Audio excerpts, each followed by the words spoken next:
السلام علیکم ورحمۃ اللہ وبرکاتہ۔ اللہ تبارک و تعالیٰ کی خاص توفیق سے انشاءاللہ العزیز آج کے خلاصۃ القرآن کا آغاز 26ویں پارہ اور سورہ احقاف سے کریں گے۔ سب سے پہلے چند آیات کی تلاوت سماعت فرمائیں۔ اعوذ باللہ من الشیطان الرجیم، بسم اللہ الرحمن الرحیم، حامیم، تنزیل الکتاب من اللہ العزیز الحکیم، ما خلقنا السماوات والأرض وما بينهما إلا بالحق وأجل مسمى والذين كفروا عما أنذروا معرضون قل أرأيتم ما تدعون من دون الله أروني ماذا خلقوا من الأرض أم لهم شرك في السماوات ائتوني بكتاب من قبل هذا أو أثارة من علم إن كنتم صادقين۔ إن الحمد لله والصلاة والسلام على رسول الله، أما بعد فأعوذ بالله السميع العليم من الشيطان الرجيم، بسم اللہ الرحمن الرحیم۔ سورہ احقاف میں اللہ رب العزت ارشاد فرماتے ہیں کہ مشرک کے پاس ان کے شرک کرنے کی کوئی دلیل موجود نہیں ہے، اور جو شرک کرتے ہیں اے پیغمبر صلی اللہ علیہ وسلم ان سے کہہ دیجئے کہ اگر وہ سچے ہیں تو کوئی سابقہ کتاب یا علم کا کوئی ٹکڑا اپنے موقف کے لیے، جو شرک وہ کرتے ہیں اپنے موقف کی دلیل کے لیے اس کو پیش کریں۔ ان کنتم صادقین، فرمایا کہ ان سے کہیے کہ اگر تم سچے ہو۔ اور پھر فرمایا ومن اضل ممن يدعو من دون اللہ من لا يستجیب له الى یوم القیامہ، کہ اس سے بڑا ظالم کون ہے جو اللہ کے علاوہ کسی اور کو پکارتا ہے۔ من لا يستجیب له الى یوم القیامۃ وهم عن دعائهم غافلون، فرمایا کہ وہ ایسی ہستیوں کو پکارتے ہیں کہ جو قیامت تک ان کی پکار کا جواب نہیں دے سکتے، اور وہ ان کے پکارنے سے غافل ہیں، انہیں معلوم ہی نہیں ہے کہ لوگ انہیں پکارتے ہیں۔ کل قیامت کے دن وہ بھی اس چیز کا انکار کر دیں گے کہ اللہ یہ بات تو ہمارے علم میں نہیں ہے اور ہم نے ان کو نہیں کہا تھا کہ ہمیں پکارو۔ اس لیے یہ اللہ کے علاوہ کسی اور کو پکارنا شرک ہے، اور شرک وہ گناہ ہے جسے اللہ کبھی معاف نہیں فرمائیں گے۔ اس لیے ندا کا حق، پکار کا حق، لہو دعوت الحق، یہ صرف پکار کا حق اللہ کا ہے، اور اللہ کا حق کسی اور کو دینا شرک ہے۔ اس صورت میں اللہ تعالیٰ فرماتے ہیں کہ ہم نے انسان کو اپنے والدین سے اچھا برتاؤ کرنے کا حکم دیا ہے کہ اس کی ماں نے تکلیفوں کے ساتھ اس کو اٹھائے رکھا ہے اور تکلیف کے ساتھ اسے جنم دیا ہے، اور اس کے حمل اور اس کے دودھ پلانے کی مدت 30 مہینے ہے، یعنی کہ 2.5 سال۔ یہ 2.5 سال کی جو مدت ہے یہ بما حمل ہے، یعنی کہ 6 مہینے حمل کے اور 2 سال دودھ کے۔ حضرت علی رضی اللہ تعالیٰ نے بھی اسی حدیث قرآن مجید کی اسی آیت سے استدلال کرتے ہوئے اس بات کو ارشاد فرمایا تھا کہ عورت 6 ماہ میں اپنے بچے کو جنم دے سکتی ہے۔ تو حضرت علی رضی اللہ تعالیٰ کے اس موقف سے بھی بات ثابت ہوتی ہے کہ دودھ پلانے کی مدت وہ 2 سال ہے، اور یہاں جو 2.5 سال کا ذکر کیا گیا ہے یہ بما حمل ہے، 6 مہینے یعنی کہ حمل کے۔ اور سورہ بقرہ دوسرے پارے میں ہم پڑھ چکے ہیں کہ اللہ رب تبارک و تعالی نے دودھ کی مدت 2 سال بتائی ہے۔ فرمایا کہ یہاں تک کہ جب وہ اپنی جوانی کو پہنچ گیا اور 40 سال کا ہوا تو اس نے کہا رب اوزعنی ان اشکر نعمتک التی انعمت علی وعلی والدی وان اعمل صالحا ترضاہ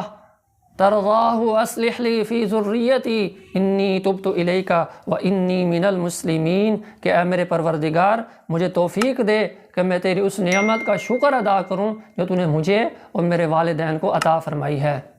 اور مجھے توفیق دے کہ میں ایسے نیک اعمال کروں جنہیں تو پسند کرتا ہے، اور تو میری اولاد کی اصلاح فرما دے۔ میں تیری بارگاہ میں آ کر تجھ سے توبہ کرتا ہوں اور بے شک میں مسلمانوں میں سے ہوں۔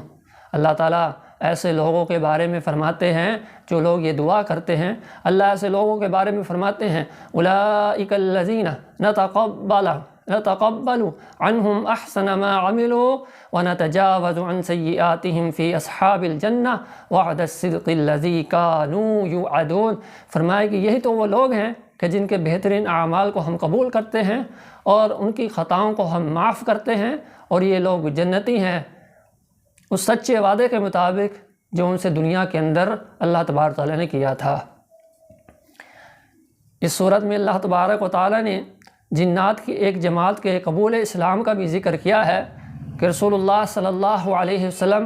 قرآن مجید کی تلاوت فرما رہے تھے تو اللہ تبارک و تعالیٰ نے جنات کی ایک جماعت کو قرآن سنوانے کے لیے رسول اللہ صلی اللہ علیہ وسلم کی طرف پھیر دیا۔ پر جب وہ آپ کے پاس پہنچے تو انہوں نے کہا کہ اس قرآن مجید کو توجہ سے سنو۔ جب تلاوت ختم ہو گئی تو وہ اپنی قوم کے پاس اس ارادے سے واپس گئے کہ ان کو اللہ کے عذاب سے ڈرا سکیں۔ انہوں نے اپنی قوم سے کہا یا قومنا انا سمعنا کتابا انزل من بعد موسیٰ مصدقا لما بین یدیہ یہدی الی الحق وإلی طریق مستقیم، کہ اے ہماری قوم ہم نے ایک کتاب کو سنا ہے جو موسیٰ علیہ السلام کے بعد نازل کی گئی ہے، جو گزشتہ کتابوں کی تصدیق کرنے والی ہے اور حق اور سیدھے راستے کی طرف رہنمائی کرنے والی ہے۔ اور پھر فرمایا یا قومنا اجیبوا داعی اللہ وآمنوا بہ یغفر لکم من ذنوبکم ویجرکم من عذاب علیم، کہ اے ہماری قوم اللہ کی طرف بلانے والے کی دعوت کو قبول کرو اور اس پر ایمان لے آؤ، اللہ تمہارے گناہوں کو معاف کر دے گا اور تمہیں المناک دردناک عذاب سے نجات دے دے گا۔ اور مزید فرمایا وَمَن لَّا يُجِبْ دَاعِيَ اللَّهِ فَلَيْسَ بِمُعْجِزٍ فِي الْأَرْضِ وَلَيْسَ لَهُ مِن دُونِهِ أَوْلِيَاءُ أُولَٰئِكَ فِي ضَلَالٍ مُّبِينٍ، اور جو کوئی اللہ کی طرف دعوت دینے والے کے پیغام کو قبول نہیں کرے گا تو وہ زمین پر اللہ کو عاجز نہیں کر سکتا، وہ اللہ کو کوئی نقصان نہیں پہنچا سکتا، اور اللہ کے سوا کوئی اس کا مددگار بھی نہیں ہوگا، اور ایسے ہی لوگ کھلی گمراہی کے اندر ہیں۔ یعنی کہ جو لوگ خالص اللہ کی توحید کی دعوت دیں، جو لوگ قرآن اور حدیث کی طرف بلائیں، قرآن اور حدیث کی طرف بلانے والی دعوت کو جو لوگ قبول نہیں کرتے، اللہ فرماتے ہیں ایسے لوگ کھلی گمراہی کے اندر ہیں، وہ اللہ کو کبھی عاجز نہیں کر سکتے۔ اس لیے جب بھی آپ کو اللہ اور اس کے رسول صلی اللہ علیہ وسلم کی دعوت دی جائے، قرآن اور حدیث سے کوئی بات اور مسئلہ سمجھایا جائے تو پھر اس کو بغیر کسی چونکے چنا کے اگر مگر کے قبول کرنا چاہیے۔ اللہ ہمیں عمل کی توفیق دے۔ اس سورہ میں اللہ تعالیٰ نے حضرت محمد رسول اللہ صلی اللہ علیہ وسلم کو صبر کی تلقین کرتے ہوئے ارشاد فرمایا ہے کہ فَاصْبِرْ كَمَا صَبَرَ أُولُو الْعَزْمِ مِنَ الرُّسُلِ، کہ نبی صلی اللہ علیہ وسلم آپ صبر فرمائیں جس طرح سے آپ سے پہلے اولو العزم انبیاء نے صبر کیا تھا۔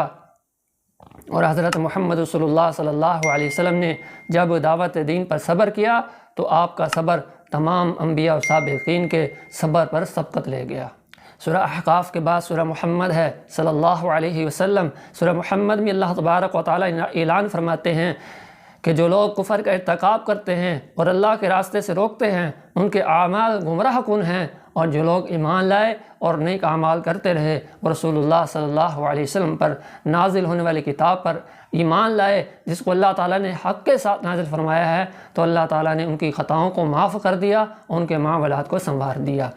جو اللہ اور اس کے رسول صلی اللہ علیہ وسلم کی اطاعت و فرما برداری نہیں کرتے تو قرآن نے ان کو پچھلی آیات میں گمراہ کہا ہے، اور ان آیات میں جو اللہ اور اس کے رسول کی فرما برداری والی زندگی گزارتے ہیں ان کے لیے اللہ تبارک و تعالی نے خطاؤں کو معاف کرنے کے بخشش کے وعدے کیے ہیں اور ان کے حالات کو سنوار دینے کے بھی وعدے کیے ہیں۔ اللہ ہمیں عمل کی توفیق نصیب فرمائے۔ اس کے بعد اللہ تعالیٰ نے اہل ایمان کو خطاب کرتے ہوئے کہا ہے کہ اگر تم اللہ کی مدد یعنی اس کے دین کا کام کرو گے تو وہ تمہاری مدد کرے گا۔ ان تنصروا اللہ ینصرکم ویثبت اقدامکم، اور تمہارے قدموں کو بھی مضبوط کر دے گا۔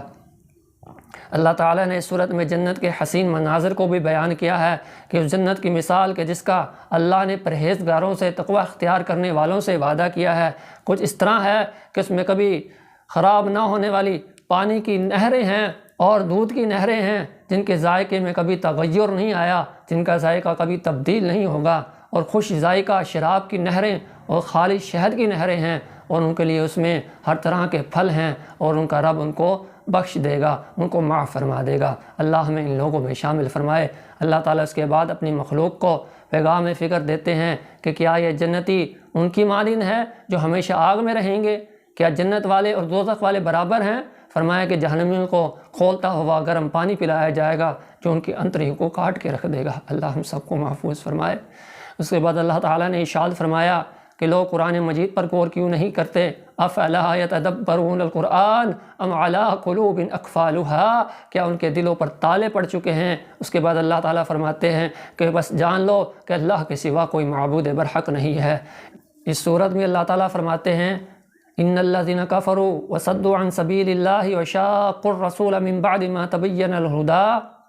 کہ جن لوگوں نے کفر کیا اور اللہ کے راستے سے روکتے رہے اور ہدایت واضح ہو جانے کے بعد رسول اللہ صلی اللہ علیہ وسلم کی مخالفت کی، تو فرمایا کہ لن یضر اللہ شیئا، وہ اللہ تعالیٰ کو کوئی نقصان نہیں پہنچا سکتے، اور فرمایا کہ وَسَيُحْبِطُ أَعْمَالَهُمْ، اور اللہ تبارک و تعالیٰ ان کے اعمال کو برباد کر دیں گے۔ اس صورت میں اللہ تبارک و تعالیٰ نے اہل ایمان کو بھی فرمایا ہے کہ یا ایھا الذین آمنوا اطیعوا اللہ واطیعوا الرسول ولا تبطلوا اعمالکم، کہ اللہ اور اس کے رسول صلی اللہ علیہ وسلم کی اطاعت کرو اور ان کی مخالفت کر کے اپنے اعمال کو برباد مت کرو۔ تو سورہ محمد کی آیت بتاتی ہے کہ جو لوگ اللہ اور اس کے رسول صلی اللہ علیہ وسلم کی اطاعت کے مطابق عمل نہیں کرتے، قرآن اور حدیث کے مطابق عمل نہیں کرتے، اللہ تبارک و تعالیٰ ان اعمال کو برباد فرما دیتے ہیں جو اللہ اور اس کے رسول صلی اللہ علیہ وسلم کے حکم کے مطابق نہ ہوں۔ اس لیے زندگی کے اندر کوئی بھی نیک عمل کریں تو اللہ اور اس کے رسول صلی اللہ علیہ وسلم کے طریقے کے مطابق کریں۔ اللہ تعالی ہمیں عمل کی توفیق نصیب فرمائے۔ سورہ محمد کے بعد سورہ فتح ہے۔ سورہ فتح یہ ایسی صورت ہے کہ جو نبی کریم صلی اللہ علیہ وسلم کو دنیا اور اس میں جو کچھ ہے ان تمام سے محبوب تھی، جیسا کہ صحیح بخاری کے اندر آتا ہے۔ سورہ فتح میں رسول اللہ صلی اللہ علیہ وسلم کو اللہ تبارک و تعالی نے فتح مبین کی بشارت دیتے ہوئے فرمایا انا فتحنا لک فتحا مبینا، اور اس سورہ فتح کے اندر اللہ تبارک و تعالی نے حضرت عثمان رضی اللہ عنہ کی شہادت کا بدلہ لینے کا واقعہ بھی بیان فرمایا ہے کہ جب صحابہ کرام کو اس بات کی خبر پہنچائے گی یا افواہ پھیلائے گی کہ حضرت عثمان رضی اللہ تعالیٰ کو شہید کیا گیا ہے، تو تمام صحابہ نے رسول اللہ صلی اللہ علیہ وسلم کے ہاتھ پر بیعت کی تھی اور ہاتھ رکھ کر کہا تھا کہ ہم حضرت عثمان رضی اللہ عنہ کی شہادت کا بدلہ ضرور لیں گے، لیکن اس کے بعد معلوم ہوا کہ یہ افواہ جھوٹی تھی، تو صحابہ کرام رضی اللہ عنہم پھر نرم ہو گئے۔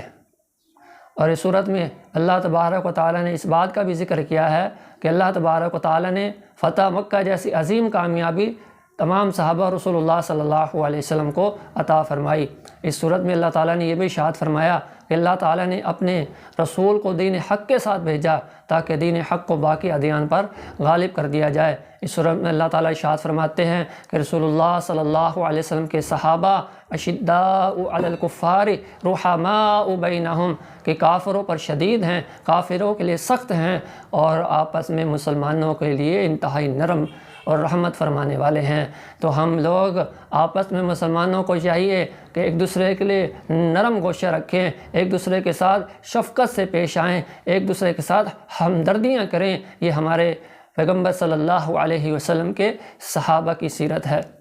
سورہ فتح کے بعد سورہ حجرات ہے۔ اس سورت میں اللہ تبارک و تعالیٰ نے ارشاد فرمایا ہے کہ اہل ایمان کو اللہ اور اس کے رسول صلی اللہ علیہ وسلم سے آگے نہیں بڑھنا چاہیے۔ آگے نہیں بڑھنے کا مطلب یہ ہے کہ جو حکم اللہ اور اس کے رسول صلی اللہ علیہ وسلم دے دیں بس اسی کو تسلیم کریں، اسی پر عمل کریں، ان اعمال کو نہ کریں جو اللہ اور اس کے رسول صلی اللہ علیہ وسلم نے نہیں کیے۔ فرمایا یا ایھا الذین آمنوا، ایمان کے دعوے دارو، لا تقدموا بین یدی اللہ ورسولہ واتقوا اللہ۔ فرمایا کہ اے ایمان کے دعوے دارو، اللہ اور اس کے رسول صلی اللہ علیہ وسلم پر اپنا قدم آگے نہیں بڑھانا، اور اس کے بعد اللہ تبارک و تعالیٰ فرماتے ہیں یا ایھا الذین آمنوا لا ترفعوا اصواتکم فوق صوت النبی ولا تجہروا له بالقول کجہر بعضکم لبعض ان تحبط اعمالکم وانتم لا تشعرون، کہ اے ایمان والو نبی صلی اللہ علیہ وسلم کی آواز سے اپنی آواز کو اونچا نہ کرنا، اور ان کے سامنے بلند آواز سے اس طرح بات نہ کرنا کہ جس طرح تم آپس میں ایک دوسرے کے ساتھ کرتے ہو، اور اگر تم ایسا کرو گے تو تمہارے اعمال اللہ تبارک و تعالیٰ برباد فرما دیں گے اور تمہیں اس کا پتہ بھی نہیں چلے گا۔ غور فرمائیے کہ اس آیت میں اللہ رب العزت نے اپنی آواز کو نبی صلی اللہ علیہ وسلم کی آواز سے بلند کرنے سے منع فرمایا، اور جو لوگ اپنی آواز کو نبی صلی اللہ علیہ وسلم کی آواز سے بلند کریں گے اللہ فرماتے ہیں کہ ہم ان کے اعمال کو برباد کر دیں گے، ان تحبط اعمالکم، اور برباد بھی کیسے ہوں گے وانتم لا تشعرون، جس کا ان کو شعور ہی نہیں ہوگا، ان کو پتہ ہی نہیں چلے گا، اور اللہ ان کے اعمال کو برباد کر دیں گے۔ یہاں پر آواز کو نبی کی آواز سے بلند کرنے کا مطلب یہ ہے کہ جو حکم نبی صلی اللہ علیہ وسلم نے دیا ہے اب وہ آپ کی آواز ہے، اب اس آواز سے اونچی آواز کرنا یعنی کہ وہ عمل بتانا جو نبی صلی اللہ علیہ وسلم نے نہیں کیا، کہنا کہ یہ بھی نیکی ہے، یہ بھی ثواب ہے، تو یہ نبی صلی اللہ علیہ وسلم کی آواز سے اپنی آواز کو بلند کرنا ہے۔ اللہ ہمیں سمجھنے کی توفیق نصیب فرمائے۔ اور دوسرا معنی یہی ہے اس کا کہ اپنی آواز اس طرح بلند نہ کرو کہ نبی صلی اللہ علیہ وسلم کے آواز سے اونچی کر دو، آپ بات کر رہے ہوں تو اپنی آواز کو نبی کی آواز سے اونچا کر دو، تو یہ بھی نبی صلی اللہ علیہ وسلم کی گستاخی ہے۔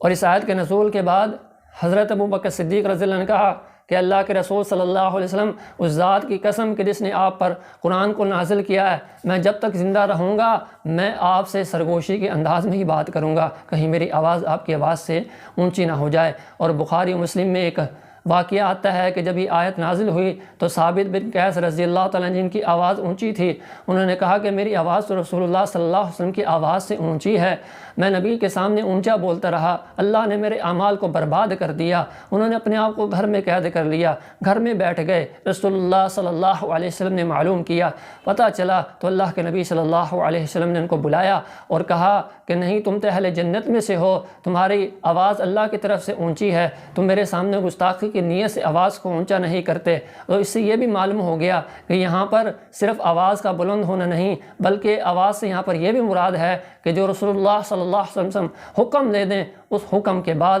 کسی اور عمل کو لوگوں کے سامنے نہ پیش کریں، نہ خود عمل کریں۔ اس صورت میں اللہ تعالیٰ نے یہ بھی ارشاد فرمایا کہ جب فاسق تمہارے پاس کوئی خبر لے کر آئے تو اس کی تحقیق کر لیا کرو۔ یا ایھا الذین آمنوا ان جاءکم فاسق بنبأ فتبینوا ان تصیبوا قوما بجہالۃ فتصبحوا علی ما فعلتم نادمین، ایسا نہ ہو کہ تم کسی قوم کے بغیر سبق کے خلاف ہو جاؤ، کوئی سبب ہی نہ ہو اس کے خلاف ہونے کا، تم کسی جھوٹے کی گواہی پر آپس میں اختلاف کر بیٹھو اور بعد میں تمہیں اپنے کیے پر ندامت کا سامنا کرنا پڑے۔ اس لیے جب بھی تمہارے سامنے کوئی خبر لے کر آئے تو اس کی تصدیق کرو۔ اس صورت میں اللہ تعالیٰ نے ان لوگوں کی بھی مذمت کی ہے جو نبی کریم صلی اللہ علیہ وسلم کے گھر کے باہر آ کر آپ کو بلند آواز سے پکارتے تھے، اللہ تعالیٰ نے ایسے لوگوں کو بے عقل قرار دیا ہے۔ اس صورت میں اللہ تعالیٰ نے یہ بھی ارشاد فرمایا کہ اگر مومنوں کے دو گروہوں کی آپس میں جنگ ہو جائے، اختلاف ہو جائے تو ان کے درمیان صلح کروا دینی چاہیے۔ اور اللہ تعالیٰ نے یہ بھی ارشاد فرمایا کہ بے شک مومن آپس میں بھائی بھائی ہیں، انما المؤمنون اخوہ فاصلحوا بینکم، مومن آپس میں بھائی بھائی ہیں، ان کی صلح صفائی کروا دیا کرو۔ اس صورت میں اللہ تعالیٰ نے تجسس کی بھی شدت سے مذمت کی ہے اور بدگمانی کو گناہ قرار دیا ہے۔ اس صورت میں اللہ تعالیٰ نے غیبت کو بدترین گناہ قرار دیتے ہوئے کہا ہے کہ غیبت کی مثال اس طرح ہے جیسے کوئی اپنے مردہ بھائی کا گوشت کھا رہا ہو۔ جس طرح کوئی اس عمل کو پسند نہیں کرتا کہ وہ اپنے مردہ بھائی کا گوشت کھائے، اسی طرح غیبت کو بھی انسان کو چاہیے کہ وہ ناپسند کرے۔ اس صورت میں اللہ تعالیٰ نے یہ بھی بتلایا کہ قبائل اور گروہ یہ آپس میں یہ تعارف کے لیے ہوتے ہیں، یہ ایک محض تعارف ہے، لیکن عزت و احترام اصل میں کن کی ہے؟ ان اکرمکم عند اللہ اتقاکم، عزت و احترام اصل میں اللہ کی نظر میں ان لوگوں کا ہے کہ جو اللہ سے ڈرنے والے ہوتے ہیں، چاہے کسی نسل سے ہوں، چاہے کسی گروہ سے ہوں، چاہے کسی بھی قوم قبیلے سے تعلق رکھنے والے ہوں، وہ اللہ کے ہاں عزت والے ہیں جو تقوی اختیار کرنے والے ہیں۔ اللہ ہمیں بھی اپنا تقوی اختیار کرنے کی توفیق نصیب فرمائے۔ سورہ حجرات کے بعد سورہ قاف ہے۔ اس صورت میں اللہ تعالیٰ نے اس امر کا بھی ذکر کیا ہے کہ جہنم میں جب جہنمی ڈال دیے جائیں گے تو جہنم کہے گی حل من مزید، حل من مزید، کہ میرے اندر اور لوگوں کو ڈال دو، میرے اندر اور لوگوں کو ڈال دو۔ جہنم کہے گی اور بھی ہے یا نہیں؟ جہنم سے بچ نکل کر جنت میں داخل ہو جانے والے خوش نصیب وہی ہوں گے کہ جنہوں نے تقوی اختیار کیا ہوگا، جنہوں نے پرہیزگاری اختیار کی ہوگی۔ اس جہنم سے وہی بچ سکیں گے، ورنہ جہنم تو انسانوں کو کھانے کے لیے مانگتی رہے گی۔ اس صورت کے آخر میں اللہ تعالیٰ فرماتے ہیں کہ آپ قرآن مجید کے ذریعے ان کو نصیحت کریں جن کے دلوں میں خوف ہے۔ سورہ قاف کے بعد سورہ زاریات ہے۔ سورہ زاریات میں اللہ تعالیٰ نے بہت سی قسمیں اٹھانے کے بعد کہا ہے کہ قیامت ضرور آئے گی۔ اس صورت میں اللہ تعالیٰ نے مومنوں کا ایک اہم وصف بھی بتلایا ہے، کانوا قلیلا من اللیل ما یہجعون وبالاسحار ہم یستغفرون، کہ وہ اللہ کے بندے جو اللہ کے تقوی اختیار کرنے والے ہیں ان کی راتیں کیسے گزرتی ہیں۔ فرمایا کانوا قلیلا من اللیل ما یہجعون، وہ راتوں کو کم سوتے ہیں، وبالاسحار ہم یستغفرون، کم سوتے ہیں، راتوں کو جاگتے زیادہ ہیں، تو کرتے کیا ہیں؟ وہ اللہ تبارک و تعالیٰ سے اپنے گناہوں کی معافی مانگتے ہیں، وہ اللہ کے سامنے گڑ گڑاتے ہیں، وہ روتے ہیں، وہ توبہ مانگتے ہیں اللہ سے، وہ معافیاں مانگتے ہیں اللہ سے۔ وبالاسحار ہم یستغفرون، فرمایا کہ وہ سحری کے وقت میں بھی اللہ تبارک و تعالیٰ سے دعائیں مانگتے ہیں۔ آج ہم نے کتنی سحریاں گزار دی، کتنے ہم نے افطاریاں گزار دی، ذرا غور کیجئے کہ ہم نے سحری اور افطاریوں کے اندر کتنی اللہ تبارک و تعالیٰ سے اپنی بخششوں کی دعائیں مانگی ہیں۔ اللہ ہم سب کے گناہوں کو معاف فرمائے۔ اس صورت میں اللہ نے ایک اہم نقطہ بھی یہ بتلایا ہے کہ انسانوں کے رزق کا فیصلہ وہ آسمان پر ہوتا ہے۔ اس صورت میں اللہ تبارک و تعالیٰ نے جنوں اور انسانوں کی تخلیق کا مقصد بھی بیان فرمایا کہ وما خلقت الجن والانس الا لیعبدون، کہ ہم نے جنوں کو اور انسانوں کو صرف اپنی عبادت کے لیے پیدا فرمایا ہے۔ اس کے بعد سورہ طور ہے۔ اس صورت میں اللہ تعالیٰ نے رسول اللہ صلی اللہ علیہ وسلم کو صبر کی بھی تلقین کی ہے اور کہا ہے کہ آپ اپنے پروردگار کے حکم پر صبر کریں، بے شک آپ میری آنکھوں کے سامنے ہیں۔ یعنی جو صبر بھی رسول اللہ صلی اللہ علیہ وسلم کریں گے اللہ تعالیٰ اس سے بخوبی خبردار ہوں گے، اور اللہ تعالیٰ کی محبت اور معیت ہمیشہ صبر کرنے والوں کے ساتھ رہتی ہے۔ سورہ طور کے بعد سورہ نجم ہے۔ سورہ نجم میں اللہ تبارک و تعالیٰ نے کہا ہے کہ رسول اللہ صلی اللہ علیہ وسلم اس وقت تک کوئی کلام نہیں کرتے، وما ینطق عن الہوی ان هو الا وحی یوحی، جب تک کہ اللہ رب العزت اپنے نبی صلی اللہ علیہ وسلم پر کوئی حکم نہ بھیج دیں، کوئی وحی نازل نہ فرما دیں۔ تو اللہ کے نبی صلی اللہ علیہ وسلم کی حدیث کی جو حیثیت ہے وہ اللہ کے قول کی حیثیت کی طرح ہے، چونکہ نبی صلی اللہ علیہ وسلم بھی جو بات کرتے ہیں وہ اللہ کے قول کے مطابق، اللہ کے حکم کے مطابق اور اللہ کے حکم پر ہی کرتے ہیں، اپنی مرضی سے کوئی بات بیان نہیں کرتے۔ اس صورت میں اللہ تعالیٰ نے رسول اللہ صلی اللہ علیہ وسلم کے سفر معراج کا بھی ذکر کیا ہے اور یہ ارشاد فرمایا ہے